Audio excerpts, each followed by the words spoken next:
Fala galera, bem-vindos a mais um episódio do podcast Universo Generalista. Meu nome é Bruno Macella. Meu nome é Caio Spirandelli e hoje temos como convidada a fisioterapeuta Anne-Marie Frank. Anne, obrigado por aceitar nosso convite. Eu que agradeço, fiquei muito honrada, muito feliz de receber o convite para um papo tão inteligente, tão bacana com vocês. Massa. Então eu vou passar o currículo breve aqui da Anne e a gente começa com as perguntas e bate um papo. Ela é graduada em fisioterapia pela Escola de Fisioterapia de Ingolstadt, na Alemanha, em 2001, com diploma revalidado pela Universidade Federal de Santa Maria. Ela tem experiência profissional de 12 anos em fisioterapia hospitalar e ambulatorial na Alemanha. É docente e organizadora de diversos cursos, workshops e palestras para profissionais da área da saúde sobre temas relacionados à saúde musculoesquelética e movimento humano. Colaboradora desde 2013 da revista PT Zeitschrift de Munique, na Alemanha. É membro da Associação Alemã de Fisiologia da Música e Medicina do Músico e membro da Associação Brasileira de Fisioterapia Traumato-Ortopédica. Suas áreas de interesse específicos são saúde do músico, face e liberação miofacial e evolução humana em sistema de movimento. Também tem projeto de divulgação científica chamado Tradutera, onde, em colaboração com outros fisioterapeutas, traduz artigos científicos completos para o português. Então, Anne, geralmente a gente começa, né, já a primeira pergunta, ou o primeiro diálogo, assim, é sobre a trajetória, né, do convidado até a área de estudo atual, né? Então, a gente queria saber de você como é que foi esse trajeto pela fisioterapia, ou escolher a fisioterapia, né, na Alemanha, e depois vir para o Brasil, e aí agora mais recentemente estudando fáscia. Sim, eu sou gaúcha, né? Eu sou daqui de Canoas, do lado de Porto Alegre, e fui para a Alemanha aos 19 anos, meu irmão já estava lá, e para tentar a graduação lá. E eu me beneficiei do sistema de formação em fisioterapia lá, porque a grande parte dos fisioterapeutas lá se formam em escolas técnicas superiores, então não é uma formação acadêmica, e hoje em dia já tem, mas são poucos os cursos acadêmicos de fisioterapia. Então, para fazer, você não precisa do Enem alemão para entrar numa universidade. Se eu precisasse, eu teria passado um perrengue, mas não precisei. E na época, a diretora da escola de Ingolstadt era uma senhora que tinha a convicção de que era bom que os alunos viessem de muito longe, porque se eles morassem perto da escola e morassem com seus pais e tivessem seus amigos ao redor, eles ficariam facilmente distraídos dos estudos. Então ela viu, a guria vem do Brasil, ótimo, é bem longe. Uhum. E aí você faz uma entrevista, você apresenta as notas do ensino médio, né, e a proficiência do alemão, e aí eu consegui entrar. E são 3 anos de estudo lá, mas com uma carga horária muito alta. A carga horária de 3 anos lá, tempo integral, é equivalente ou maior a várias universidades aqui do Brasil. Por isso que a revalidação foi fácil também. Uhum.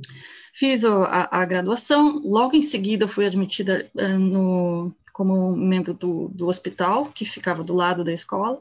É um hospital de clínicas grande, com 1.300 leitos. E ali comecei primeiro com cirurgia geral, e logo em seguida, até por divisões da equipe e tudo mais, acabei parando na ortopedia, e coordenei a fisioterapia na ortopedia por 7 anos, eu acho. E uma ortopedia focada em prótese de joelho e quadril, mas também geral, então a gente via de tudo. A gente via dor lombar aguda, a gente via cirurgia de coluna também, e como o médico-chefe na época era especialista em oncologia ortopédica, também via esses casos. Então isso foi muito rico, porque eu via desde uma podagra no dedão do pé até um osteosarcoma desse tamanho na bacia. Então isso foi bem interessante. Fiquei trabalhando lá durante 11 anos, e o que me levou um grande enriquecimento, digamos assim, né, de experiência, mas comecei a ficar frustrada com algumas coisas. A primeira coisa é que a fisioterapia lá não tem acesso direto. O acesso é sempre através da prescrição do médico. A fisioterapia na Alemanha é subjugada ao médico, não tem autonomia nenhuma. E isso é frustrante, você não tem liberdade, né? E, inclusive, também a própria burocracia da Alemanha é muito grande. Se você quiser abrir uma clínica, abrir um consultório, a burocracia é gigante. No momento que você quer atrelar os planos de saúde, se você pensa que a burocracia no Brasil é grande, vá para a Alemanha, você vai ficar quietinho bem rápido. Então, e isso estava me frustrando, que você não pode fazer nada sem que o médico prescreva. Claro, né, depois de vários anos no setor, que foi uma experiência muito bacana, eu me dava super bem com as enfermeiras, com os médicos, se formaram amizades muito fortes desde ali, a gente continua em contato por WhatsApp agora, querendo saber como é que está tudo. Legal. E nessa família, claro que eu tinha minhas liberdades, né, mas mesmo assim, é frustrante, você não consegue, você está sempre atrelada à prescrição do médico. Isso era uma das coisas. E a outra coisa que me frustrava muito, era a falta de tempo. Na Alemanha, em média, você tem 15 minutos por paciente. 15 a 20 minutos é o que os planos de saúde reforçam. Né? No hospital, você pode manejar um pouquinho mais, de repente você tem meia hora com alguém, se você conseguir combinar com o terapeuta ocupacional, de atender juntos, tem 45 minutos, talvez uma hora num paciente neurológico, mas são raras exceções. E, assim, atender uma mobilização de primeiro dia pós-operatório em 10 minutos, a gente fazia, e a gente fazia de uma forma segura, mas não é bom, né? Ao longo do tempo, se você só tem 15 minutos por paciente, você acaba só apagando incêndio, você não resolve as coisas, especialmente para os pacientes conservadores, né, que te procuram com dor lombar, com dor cervical, imagina, 15 minutos você não consegue nem fazer uma anamnese. Sim. Então, isso é frustrante. A vantagem disso é que eu vi muita coisa, eu vi muito caso. Acho que eu fiz as contas, em 11 anos atendendo assim, você vê mais de 10 mil pacientes. Mas você não resolve quase ninguém, porque não é eficiente, você não tem tempo para entender o problema e para abordar o problema.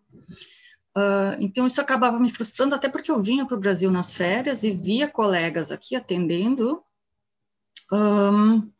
e atendendo 1 hora por paciente, muito menos estresse, sendo muito mais eficientes, e ganhando a mesma coisa que eu, porque fisioterapeuta na Alemanha não é um emprego bem remunerado. Eu pensei, não, né? Qualidade de vida é outra coisa.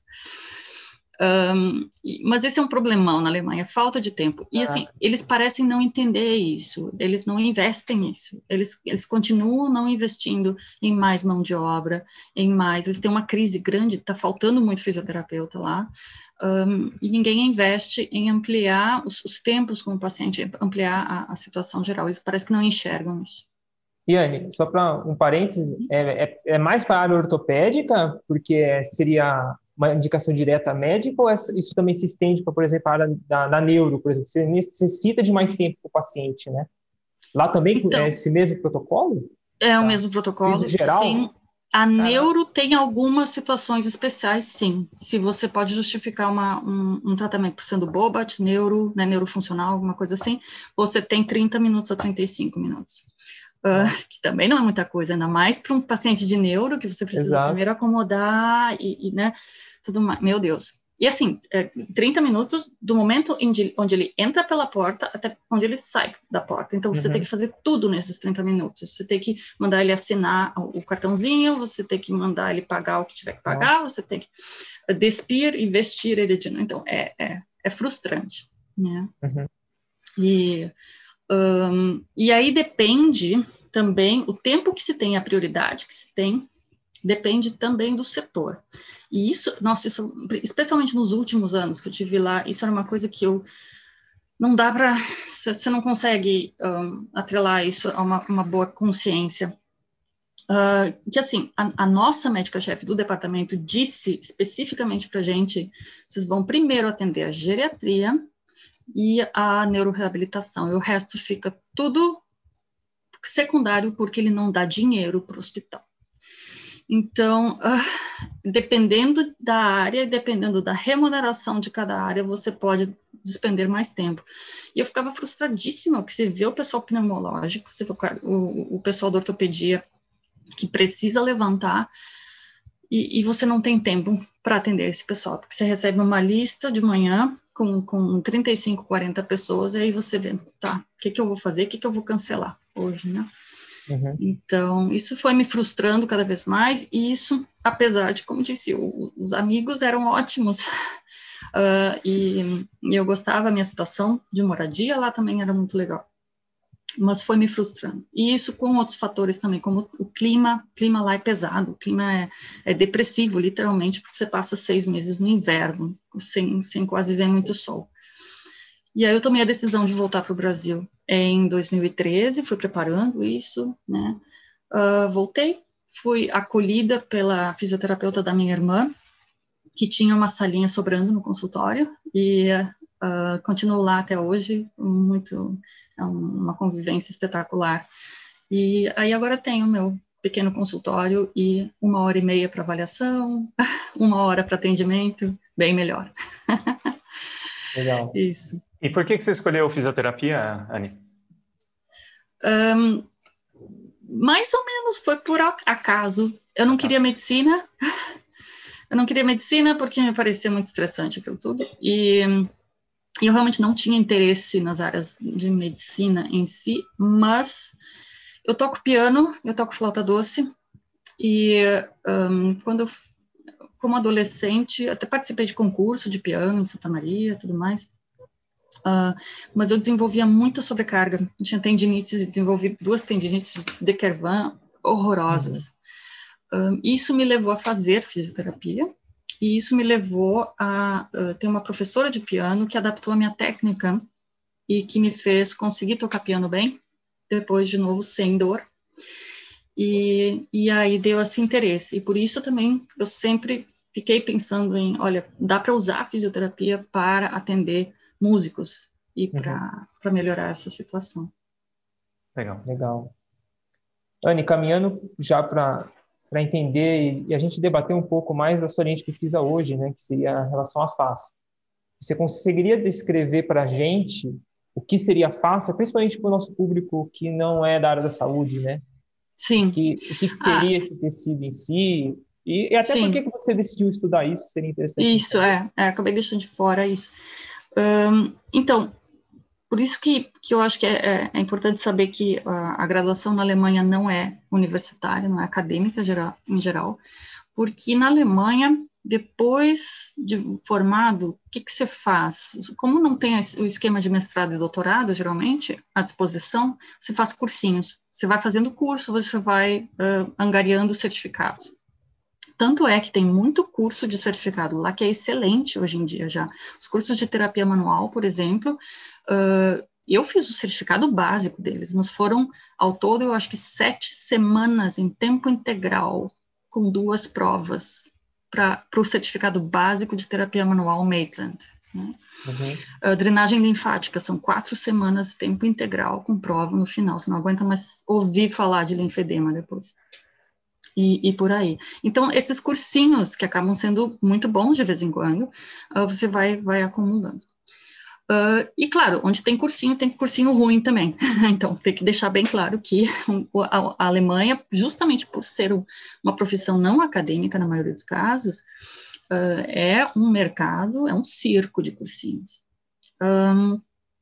Mas, então, mais ou menos lá por 2007, que eu comecei eu me lembro desse ano porque a minha colega com quem eu trabalhava na orto, ela voltou de um cursinho de fim de semana e disse, agora a gente tem que liberar a fáscia.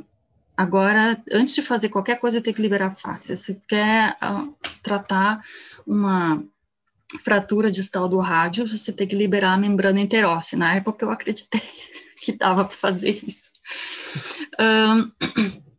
E aí começou começou a circular essa ideia de fáscia, mas ninguém sabia direito o que era ainda e tal, mas dava para perceber que, principalmente, a ideia dos trilhos anatômicos do Tom Myers estava ganhando um pouquinho mais de tração na Alemanha.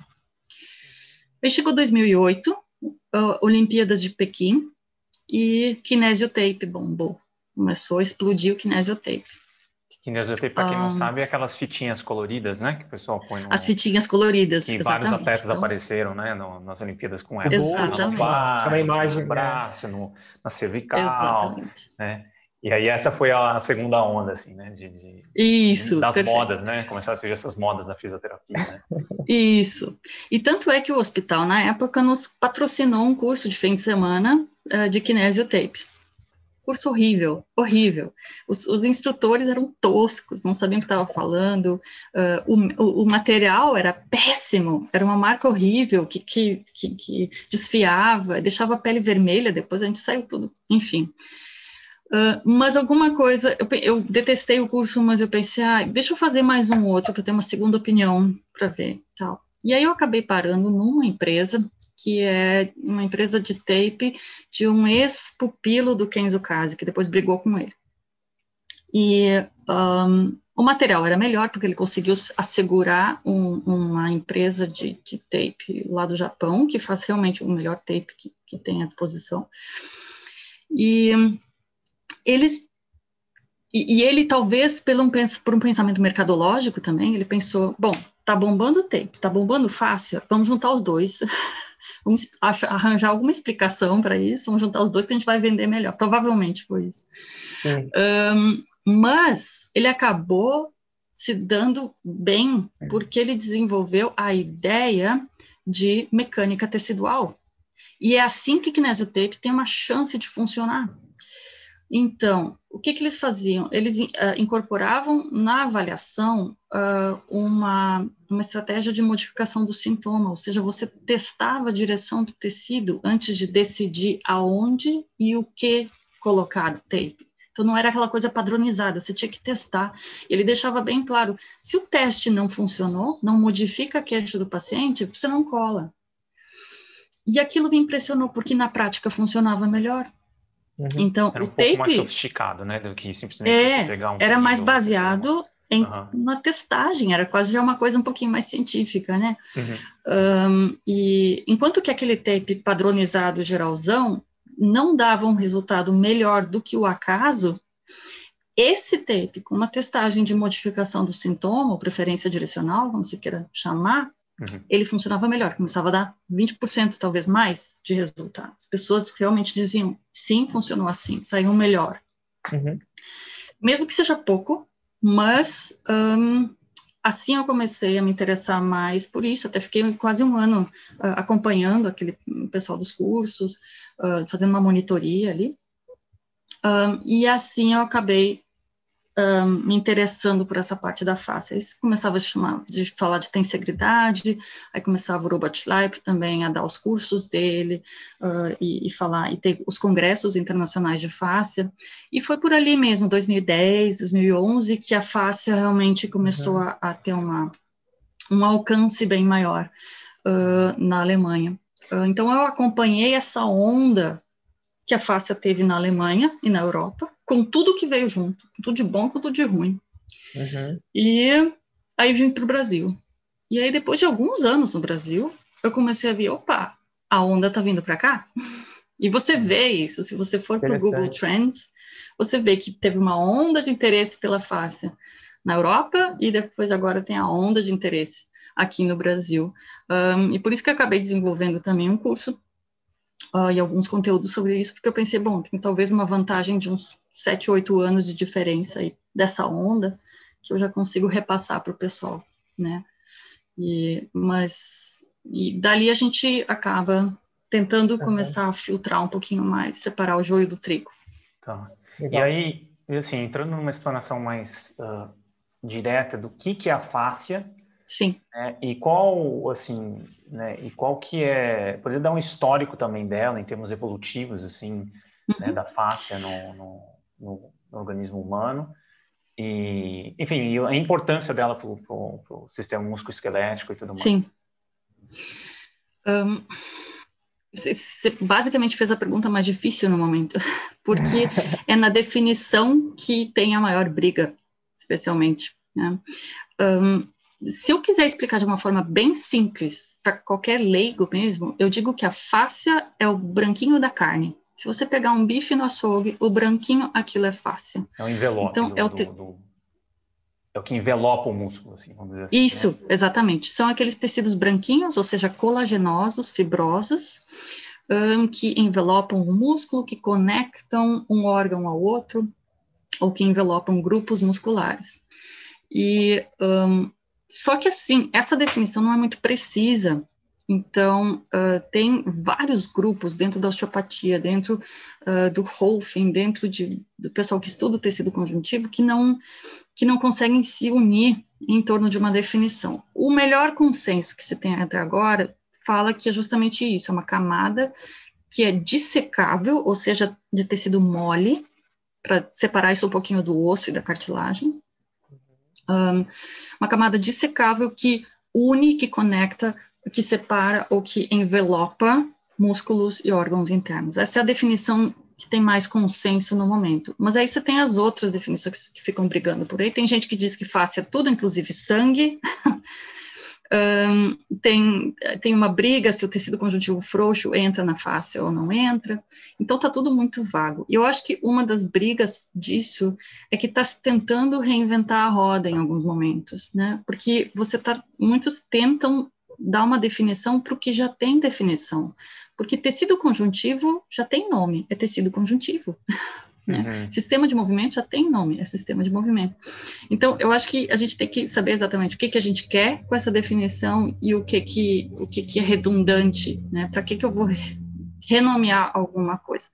Mas eu entendo que tem uma necessidade de criar uma definição, porque tem uma característica da fáscia que é para que não se tem nome ainda, e que está se chamando de sistema facial, que é todo esse branquinho da carne do corpo inteiro forma uma rede tridimensional.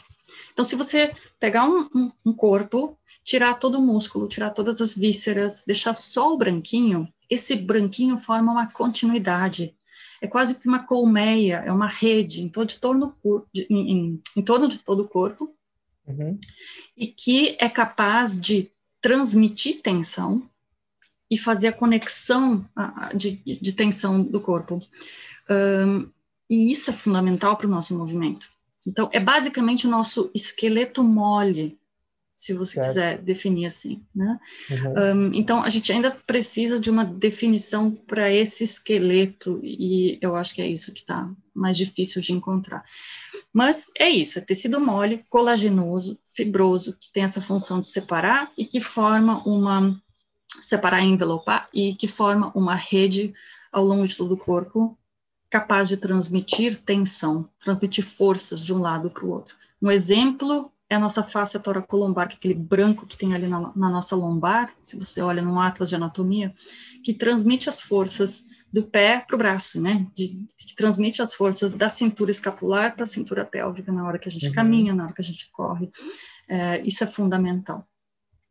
E aí a gente chega um pouquinho na historinha evolutiva da fáscia, porque tecido conjuntivo tem a característica de ter uma matriz extracelular, ou seja, de serem algumas células dentro de uma gelatina, de uma gosma, de uma coisa, né, que tem muita fibra, água, açúcares e proteínas.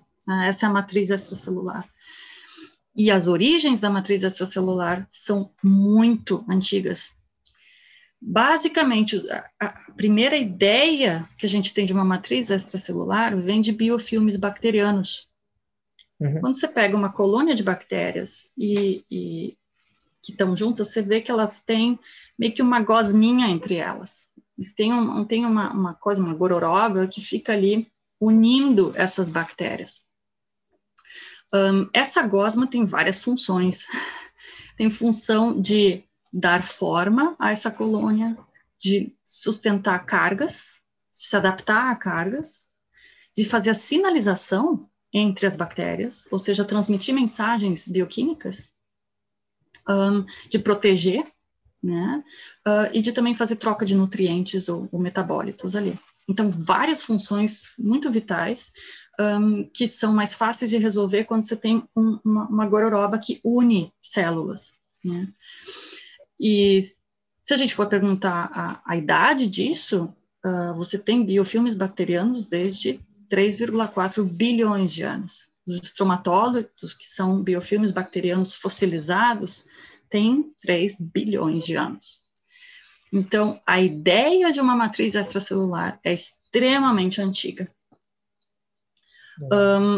A gente também pode partir da ideia do colágeno, né? De uma fibra, de uma proteína, de uma macromolécula de proteína que vai gerar rigidez, que vai gerar sustentação de carga e que também tem algum tipo de resistência elástica.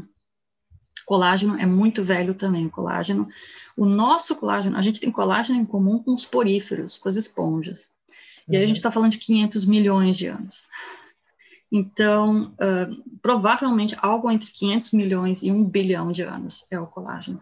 Então, é uma coisa que surge muito cedo na nossa, na transição evolutiva, e que por isso deve ter alguma vantagem, porque se isso se manteve até hoje é porque tem vantagem.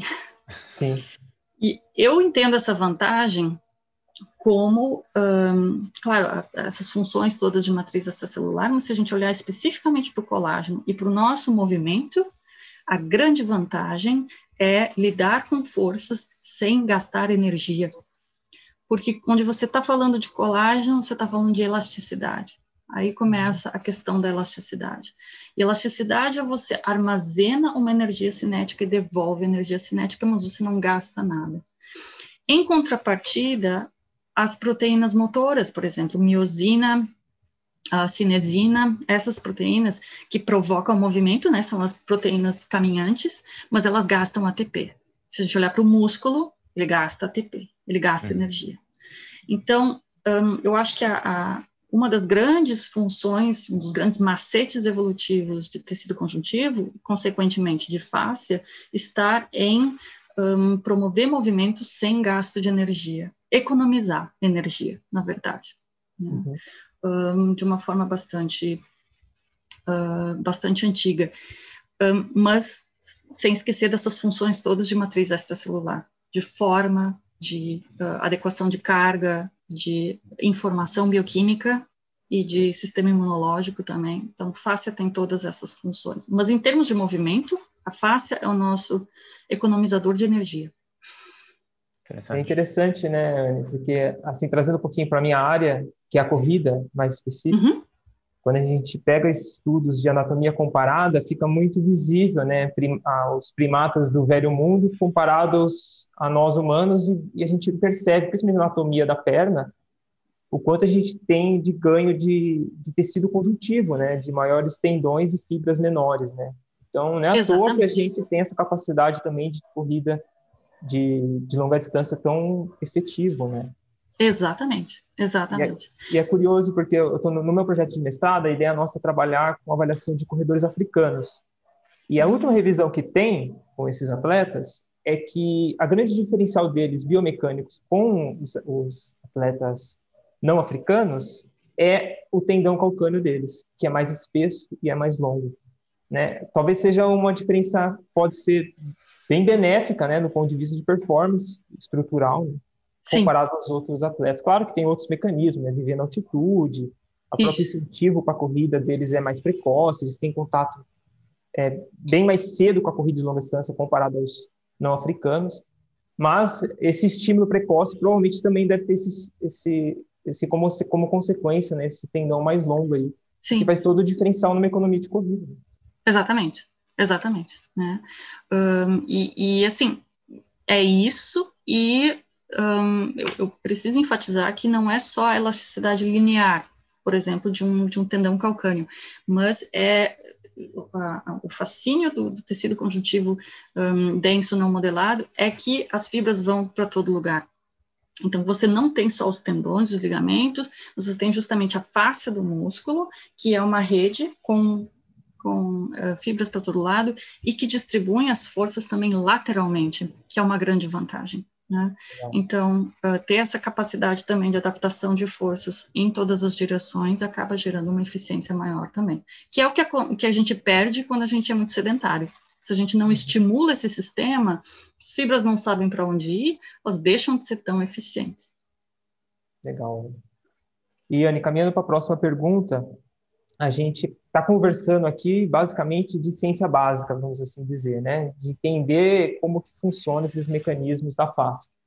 E muita gente está utilizando isso como uma ciência aplicada, né? De utilizar técnicas e tudo mais para poder aliviar sintomas, melhorar a performance e tudo mais.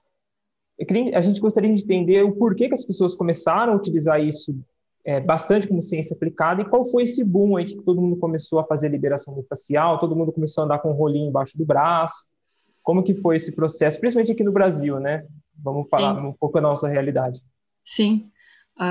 Eu acho que muito disso tem o fascínio do novo também, né? Da moda e tudo mais. Mas como qualquer tendência, tem uma parte boa, uma parte robusta, uma parte que faz sentido e outras extrapolações que não fazem sentido. E fáscia realmente era uma lacuna que a gente tinha no nosso estudo. Estava faltando alguma coisa. Se a gente pensa no nosso estudo de anatomia, a gente passou o tempo inteiro estudando músculo, ligamento, nervo, mas esqueceu do branquinho. Só que o branquinho é importante, inclusive porque ele é praticamente o nosso maior órgão sensorial, ele tem muito nervo, né? muita terminação nervosa. Então, isso estava realmente estava esquecido, e por isso eu acho que faz sentido, sim, a gente agora recuperar esse conhecimento, porque é uma peça do quebra-cabeça que estava faltando para o nosso raciocínio de movimento e para o nosso raciocínio anatômico também. Mas, claro, qualquer moda vem com exageros, e o problema são, quando você mistura marketing, quando você mistura emoções e a ideia de uma solução mágica, de uma solução para todas as resposta para todas as perguntas, a coisa não dá certo. A outra coisa é que nós adoramos brinquedos, né? Nós adoramos comprar, ter alguma coisa na mão, e aí se você pega um rolo, se você pega um phaser, se você pega raspadores e coisas assim, por mais que eles funcionam ou não, você adora brincar com aquilo, né? E ter o raciocínio científico por trás e questionar se isso realmente funciona ou não, isso dá trabalho, isso custa esforço para o cérebro, então a gente sempre vai priorizar o entusiasmo e o deslumbramento primariamente ao raciocínio. Eu lembro na época que eu ouvi falar assim da fáscia, dando esse boom na fisioterapia, foi muito disso, né? Algo que foi negligenciado, né? Então também tem isso, né? Uma coisa foi descoberto algo que era isso. Na hora da anatomia, você pegava todo o que estava atrapalhando a visualização do músculo e você arrancava fora e acabou, né? Então, pelo que eu me lembro, foi isso, assim, né? Falou, putz, era uma área completamente algo negligenciado do corpo humano, e aí, a partir disso aí, que a gente viu uma loucura até, né, de você trazer algumas hipóteses até que eu vi foi da acupuntura, falou, pô, talvez seja assim que a acupuntura funciona, né? A interação com a fáscia, né? Faria mais, enfim, mas eu lembro bastante de um documentário até que eu vi, não lembro de onde que era, mas aqui do Brasil, que apresentava a fáscia e trazia essas hipóteses. Então, era uma coisa assim, na época eu fiquei muito impressionado, né? Eu achei fantástico. Então, acho que fez parte da coisa toda. E é curioso, né? Porque, assim, além da moda, eu acho que vem junto essa questão de autoridade tá usando a moda. Então, você deu o exemplo do Kinesiotape com grandes esportistas mundiais usando, né? Um leigo, né? Não só um leigo, né? Mas até um fisioterapeuta que está iniciando na sua carreira. Olha o cara que espera aí. Um atleta ali está usando, não é possível que o fisioterapeuta dele ache que isso é ruim, né? E agora, por exemplo, está todo mundo manchado de bolinha, né? De ventosa. Então, é a mesma coisa, né? Então, você espera aí, o Bolt está usando isso. Então, se o fisioterapeuta do Bolt está aplicando, é sinal que realmente é importante. Eu penso isso muito no tênis, né? Porque, às vezes, o calçado de corrida não tem evidência, por exemplo, que previne lesão ou que melhora desempenho e tal. Mas, às vezes, na brincadeira com meus colegas, eles falam, Bruno, não é possível, cara. Os melhores corredores do mundo estão usando, né? Todo mundo está usando. só você vem falar que não sou só eu. Daí fica nessa discussão, Sim. né? Mas é porque realmente esse pensamento científico custa energia, né? Custa a gente olhar para trás e ver qual é o real efeito dessas coisas, né? Mas essa questão da Exatamente. autoridade pesa muito. Exato, viés de autoridade, viés de popularidade pesa muito, e não só para nós, como também para os pacientes, né? O paciente vê e diz assim, não, se ele está usando, então eu quero isso também. Às vezes é por desejo do paciente. Exato. Né? Mas eu acho que está na nossa responsabilidade de informar e de trazer, pelo menos, uma conduta que seja mais adequada com a realidade dos fatos. Isso. Iane, e falando agora de terapia manual e fáscia, né, o que já se sabe, por exemplo, do acesso a esse tecido através da terapia manual? Né? O que a ciência tem a dizer sobre essas técnicas de terapia manual, tentando acessar a fáscia e dar algum resultado, enfim? O que a ciência diz a Sim, respeito desse perfeito. processo? Isso é uma pergunta crucial, na verdade. Isso é uma pergunta fundamental, porque, quem é que disse isso? Acho que Lord Kelvin disse, né? O que você não pode avaliar, o que você não pode mensurar, você não pode melhorar. Então, será que a gente consegue realmente mensurar a fáscia? Eu acho que a gente precisa também ter noção de onde é que está a liberação miofascial, ou a mobilização de tecidos moles, como eu prefiro chamar, né? Porque você tem que primeiro provar que você está liberando alguma coisa de alguma coisa, para chamar de liberação. Mas ela está dentro do conceito de terapia manual. E o conceito de terapia manual está dentro do guarda-chuva do toque interhumano. Então, antes de mais nada, no momento que a gente vai fazer uma mobilização, a gente está tocando numa pessoa. Então, a gente deveria primeiro saber o que acontece quando eu toco numa pessoa. O problema é que o toque interhumano ainda é pouco estudado. A gente nem sabe ainda muito bem quais são os efeitos de tocar numa pessoa. A gente já sabe algumas coisas, que o próprio toque pode ter um efeito analgésico, um efeito de redução do estresse, de aumento de confiança, de relaxamento, de aumento do parasimpático, etc., né? E a gente sabe que o toque também cumpre algumas funções fundamentais, né? Comunicação social, por exemplo, e também aquela hipótese da troca de germes, ou seja, da variabilidade de microbiota através do contato entre duas microbiotas diferentes. Mas muito mais a gente não sabe, não. O toque é muito complexo. Então, a gente não entende nem o toque ainda. Como é que a gente vai entender por completo e já saber o que acontece na terapia manual ou na liberação miofascial? A gente está muito longe disso ainda. E o irônico é que muitos colegas pegam um livro de fáscia, de liberação miofascial, algum texto, algum blog, alguma coisa, e o cara dizendo que isso tem tal e tal efeito, e as pessoas acreditam que aquilo, sim, já foi estudado o suficiente, e se fulano falou, então é verdade. E não foi estudado ainda o suficiente ainda. Eu acho que e nós temos um problema grande, que é justamente a gente não consegue mensurar.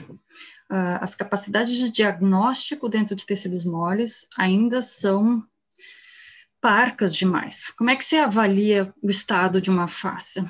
Então, tem métodos promissores, por exemplo, os métodos baseados em ultrassom e elastografia, por exemplo, eles poderiam identificar pontos de rigidez, né? Pontos de rigidez maior ou menor.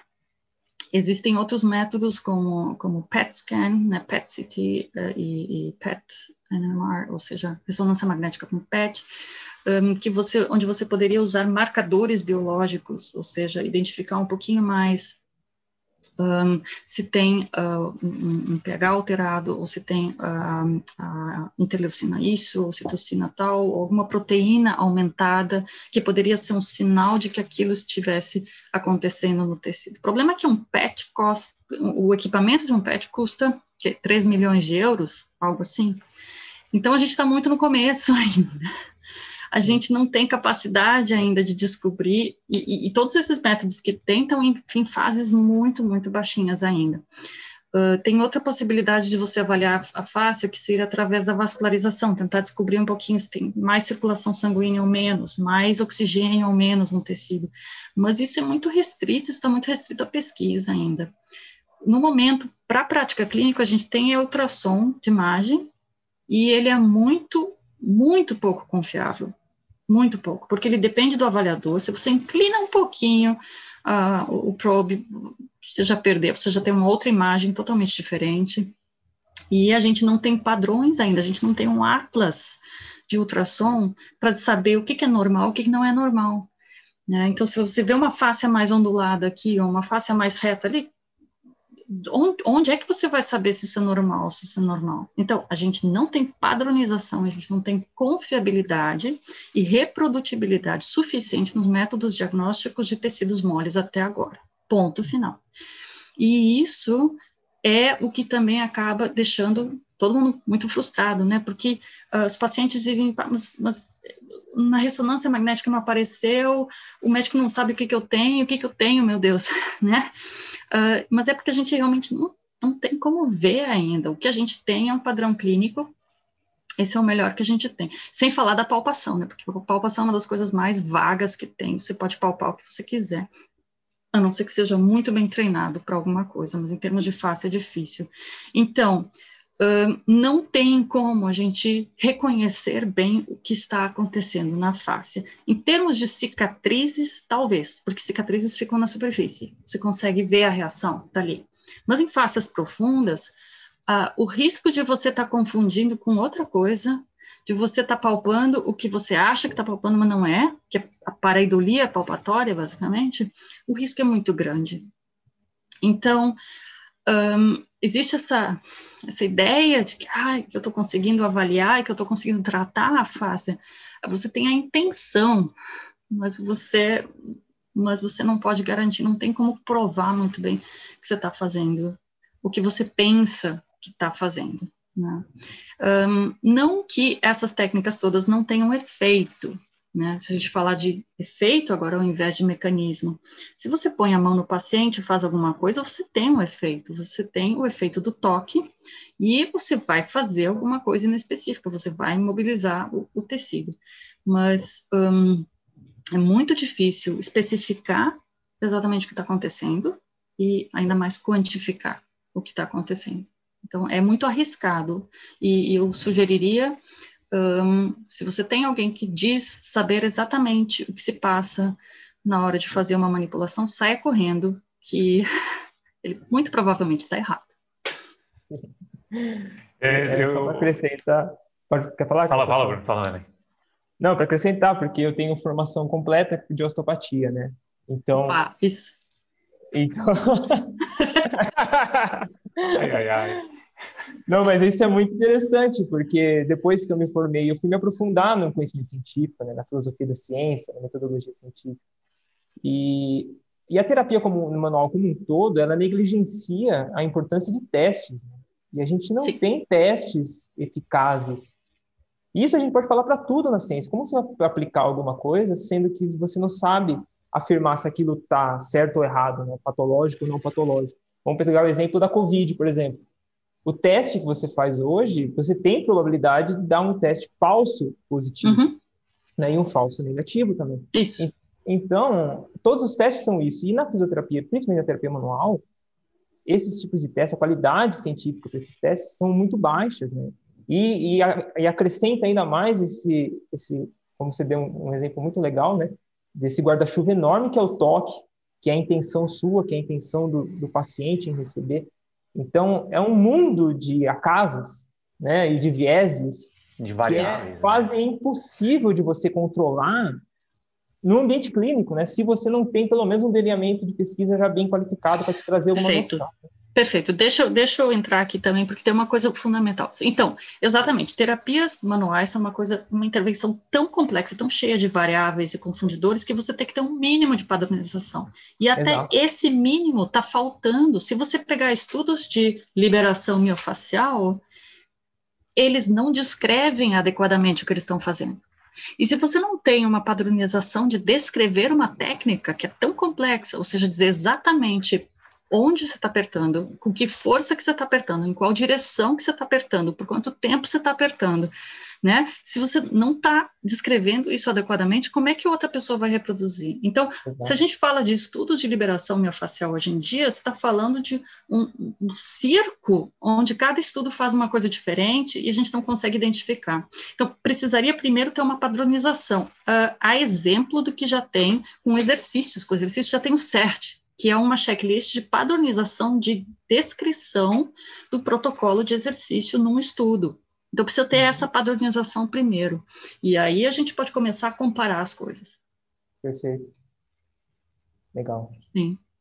E, Anny, É difícil. assim, muito. Não é que... Mas, assim, também, ao mesmo tempo, isso não quer dizer que a gente não vai usar, né? Exato. Não quer dizer que eu não ponho a mão no paciente, né?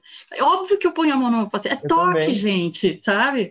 Então, é claro que eu ponho a mão nos pacientes, mas eu estou muito mais cuidadosa em dizer que eu tenho certeza do que eu estou fazendo. Exato. E eu tenho muito mais cuidado também na intensidade, né? Se a gente, no começo, a gente metia o cotovelo ainda e faz... Para quê, gente? Para que lesionar o tecido, sabe? Então, usa as vantagens. Se você não sabe o que está fazendo, você tem que ter um pouquinho mais de cuidado. Eu acho que só de ter essa racionalidade, né? Assim, um papo mais de fisioterapeutas aqui. Só de ter essa racionalidade em saber o que você está fazendo ali já ajuda muito, porque o fato de você saber da intenção do toque, você saber da intenção de manipular ou não algum tecido e não saber exatamente que é aquilo que você está fazendo, né?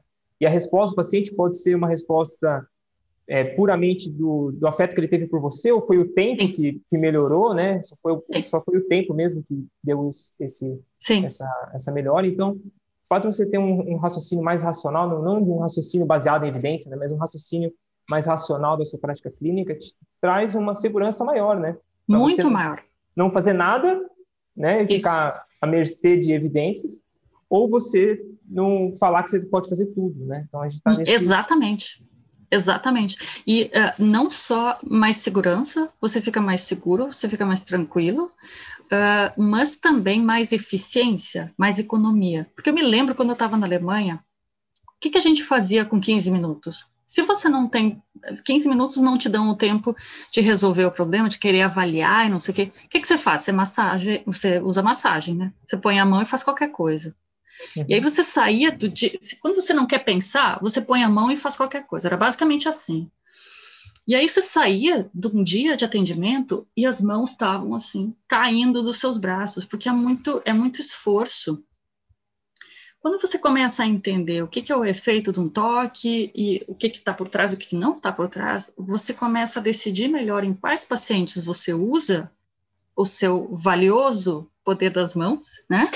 Em que você realmente usa o seu esforço manual, gasta a sua energia mecânica dos dedos, e quais pacientes não precisam disso, porque eles não vão se beneficiar disso, né? Em quais pacientes é mais interessante eu investir com papo, investir com exercício, ou dizer claramente para ele, cara, você precisa no momento de uma psicoterapia urgente, que também tem caso de dor crônica, a gente tem isso. Então, eu acho que ao escolher melhor com qual paciente eu faço tal e tal coisa, eu estou economizando, estou ficando mais eficiente. Exato. Muito bom, Anny. E mudando um pouquinho, na verdade, já encaminhando para esse assunto de filosofia da ciência, né? Debater um pouquinho isso em relação à área da fisioterapia. Como que você enxerga a fisioterapia como um todo em saber utilizar uma boa ciência, principalmente no caso de uma ciência mais aplicada? E qual a sua opinião em relação ao conhecimento de evolução? O quanto ele seria importante nesse raciocínio científico para a área da fisioterapia? Eu acho que faz muita falta ter um conhecimento científico mais disseminado na nossa profissão. Mas eu vou dizer para vocês, sou bem sincera aqui, eu tenho a noção de que a gente está numa bolha, sabe? A gente, aqui conversando, a gente está numa bolha de pessoas que têm acesso ao raciocínio científico e que tiveram o privilégio de ter essa instrução e ter essa educação. Mas eu vou dizer que a bolha aqui no Brasil é ainda maior do que a minha bolha lá na Alemanha, porque na Alemanha, a falta que fazia ter a ideia de metodologia científica ou a ideia de senso crítico durante a formação, ela cria regularmente um exército de gente que acredita em qualquer coisa, que compra qualquer cursinho. Então, por incrível que pareça, eu me sinto mais rodeada de gente que tem uma noção de ciência, até pelo uso mais intenso de redes sociais, pela divulgação de ciência em redes sociais aqui, do que na Alemanha. Mas ainda faz muita, muita, muita falta. E dentro disso vem a falta do conhecimento evolutivo. Especificamente na fisioterapia, o conhecimento evolutivo, ele supre uma pergunta crucial, que é a pergunta do porquê. A gente muitas vezes cresce na graduação de fisioterapia tentando responder o como. Como é que eu faço? Né? Como é que eu ponho a mão? Como é que eu faço isso? Mas a gente não tem a ideia de porquê. Por que que isso é assim? E por que que faz mais sentido fazer assim e tal? Então, isso simplesmente porque a gente está tão focado em ciência aplicada da fisioterapia que a gente esquece das nossas ciências básicas, que é biologia, e dentro da biologia, a biologia evolutiva. Então, eu acho que se você não sabe o porquê das coisas, de um ponto de vista histórico, de um ponto de vista evolutivo, e se você não tem nem a curiosidade para saber o porquê das coisas, é muito mais frustrante você ficar focando no como. Eu acho que a motivação vai embora também, né? Exato. E aí você acaba sendo um reprodutor de técnica, é isso aí. E na sua opinião, Anny, para os profissionais e na população em geral, o que faltaria para entender melhor ciência? Assim? É a parte de filosofia da ciência? É entender os caminhos, né, de construção de um estudo que tem alguma validade? Qual que você acha que é o ponto central, assim, que as pessoas têm dificuldade de entender? Vamos dizer assim, pela fisioterapia como uma amostra também da população Sim. em geral. Mas o que tem dificuldade de entendimento do raciocínio científico, assim? Olha, Caio, eu acho que as dificuldades estão em 3 campos distintos. Tá? Um é o campo educacional. Simplesmente falta formação, falta informação, pronto. Tá? Se a pessoa não tem acesso a um conhecimento, não dá. Mas tem outros 2 campos que, na minha opinião, contribuem para que a ciência não esteja sendo valorizada ou utilizada. Um é o campo político, que a gente está vendo atualmente, que é uma coisa doida, instrumentalizar a ciência no âmbito político. Pergunta-se teorias da conspiração, mitos conspiratórios sobre a vacina que vai implantar um microchip do Bill Gates e alterar o seu DNA versus ciência. Que isso, sabe? Ciência não deveria ser política. Ciência não é política. Então, tem esse campo político que acaba dando um fla-flu, que a pessoa tem que se decidir, né, de qual partido ela é, que é absurdo, que é bizarro, é totalmente irracional. E tem um outro campo que dificulta as coisas, que é o campo emocional. No momento que a ciência te oferece dados e fatos que vão contra uma convicção que é profundamente emocional sua, ou seja, no momento que a ciência te provém com uma verdade inconveniente, você vai fugir dela, o seu cérebro sempre vai preferir as mentiras confortáveis, né? Você sempre vai procurar o conforto emocional. E eu acho que este é o grande, grande problema. Eu acho que esse é o maior problema no momento. Especialmente em toda a polêmica atual, por exemplo, em torno da Covid. É o campo emocional, é aí que a gente tem que trabalhar.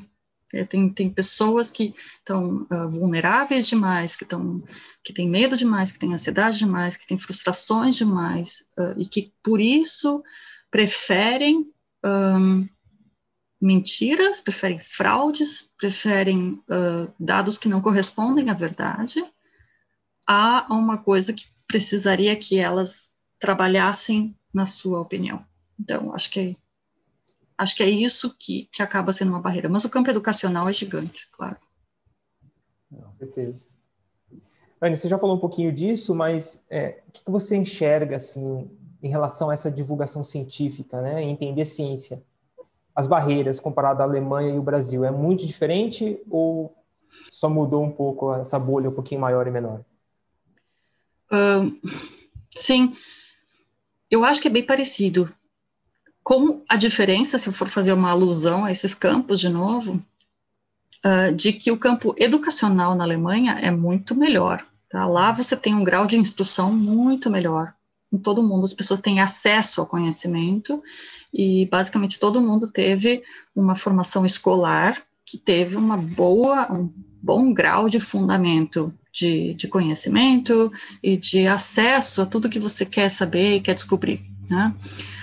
Então, o campo educacional da Alemanha está muito bem desenvolvido em relação à ciência. Não especificamente da fisioterapia, porque ela é não acadêmica, então você acaba não focando. Mas, de uma forma geral, a Alemanha tem muita cultura e muita informação à disposição, que é fantástico. A Alemanha é um país excelente para você ter acesso à informação. Agora, os outros dois campos, eles têm os mesmos problemas que a gente tem. No campo político, a ciência é instrumentalizada também, como se fosse uma arma, né? Uma arma, exatamente, absurdo. E o campo emocional deles está absurdo também, né? E você vê isso na situação dos negacionistas lá na Alemanha, né? Então, o que faz uma pessoa que passou por toda a instrução formal, por toda a educação formal, que fez uma faculdade, que tem um círculo de amigos e tudo mais, o que faz uma pessoa se juntar a neonazistas numa demonstração e demonstrar contra o uso de máscaras? E aí você tem que procurar no campo emocional mesmo, né? Então, o que aconteceu? Onde é que se perdeu essa confiança da pessoa? Por que tem, né, o que está de errado ali? E nesse sentido a Alemanha tem um grande déficit. A saúde mental na Alemanha não é boa. E aí onde fica parecido também no Brasil, ou ali o Brasil tem até uma certa vantagem.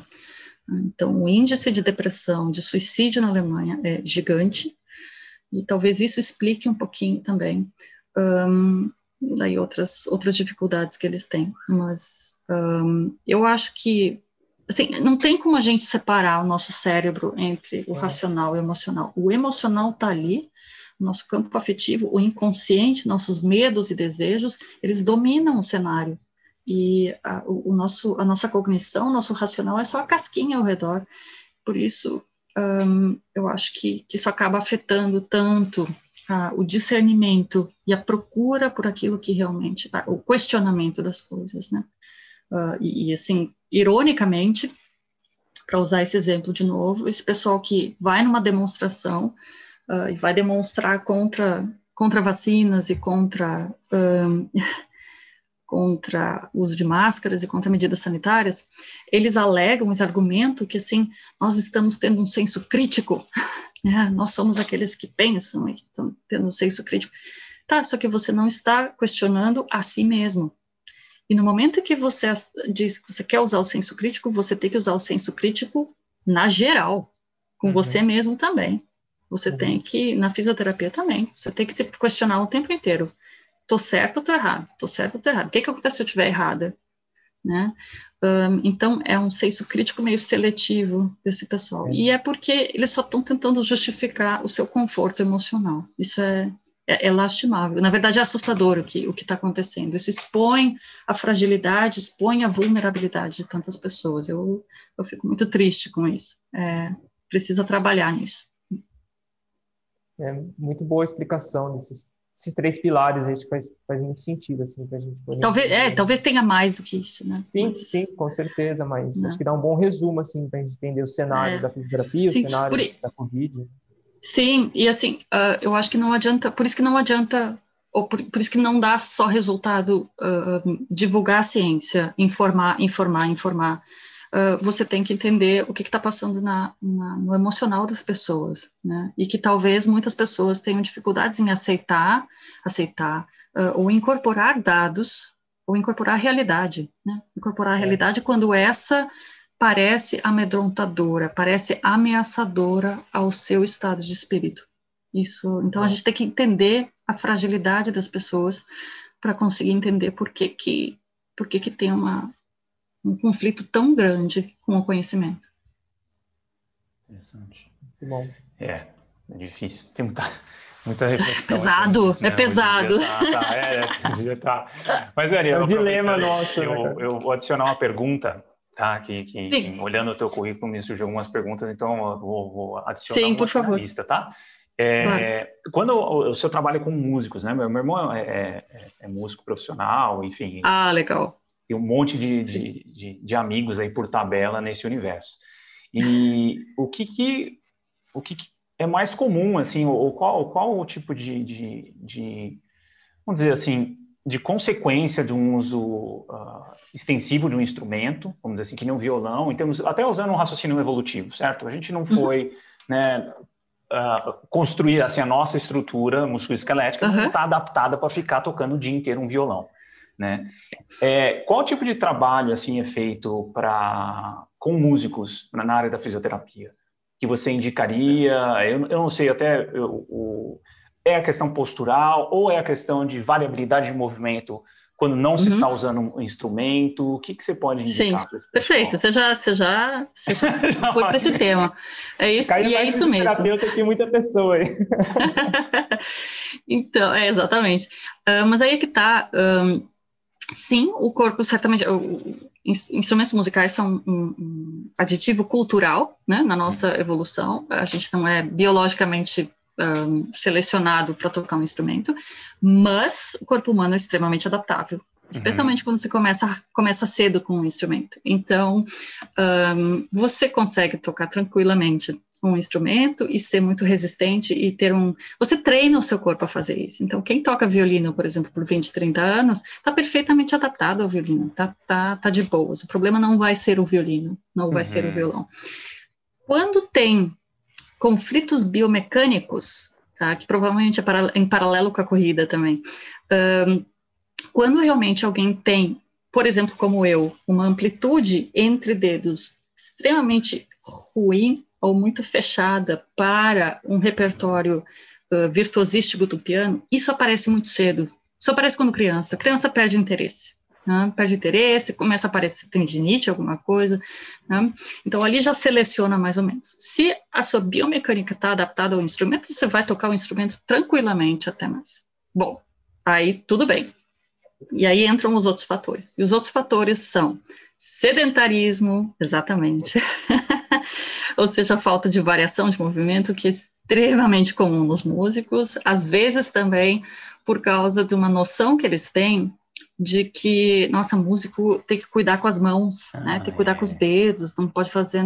Tá, você não vai mandar o músico jogar vôlei, pelo amor de Deus, mas eles acabam ficando com receio de fazer, por exemplo, um treinamento de força, sendo que isso é uma vantagem gigante para o exercício da música. Então, tem muito músico, muito sedentário e muito fraquinho, é isso, né? E assim, eles têm os mesmos problemas de qualquer pessoa. A maioria dos músicos hoje em dia que chegam com dor no polegar, um Dequervan, não é por causa do instrumento, é por causa do celular, né? Então, esse tipo de coisa também. E aí tem alguns adicionais que são típicos do músico, especialmente para o músico clássico, mas também para o jazz, que músico, a carreira musical já seleciona quem tem perfeccionismo, quem é perfeccionista e quem é um pouquinho ansioso em atingir metas. Então, você tem um público que tem perfeccionismo e ansiedade, às vezes, um pouco acima da média. E isso acaba interferindo, por exemplo, na produção de dor, né? Aí você tem uma lesão que sobrecarga um pouquinho de dor no antebraço e o pessoal faz uma catastrofização gigante. Então, tem muito perfeccionismo e ansiedade ali no meio também. E existe também uma seleção em relação à hipermobilidade. A gente tem mais hipermóveis em músicos, justamente por causa das amplitudes, né, e de dedilhados difíceis. E, por final, tem uma característica muito mais prevalente em músicos, que é a distonia focal, que é uma um distúrbio neurológico, é uma distonia focal tarefa específica, ou seja, uma descoordenação que só aparece na hora de tocar certas passagens, e que é 7 vezes mais prevalente em músicos no Brasil do que na população em geral. Eu acho que esse é o resumão, assim. De resto, músico é ser humano. No momento que você é um bom fisioterapeuta, você consegue tratar qualquer músico. Não precisa saber tocar. Legal, legal. É mais talvez incentivo para...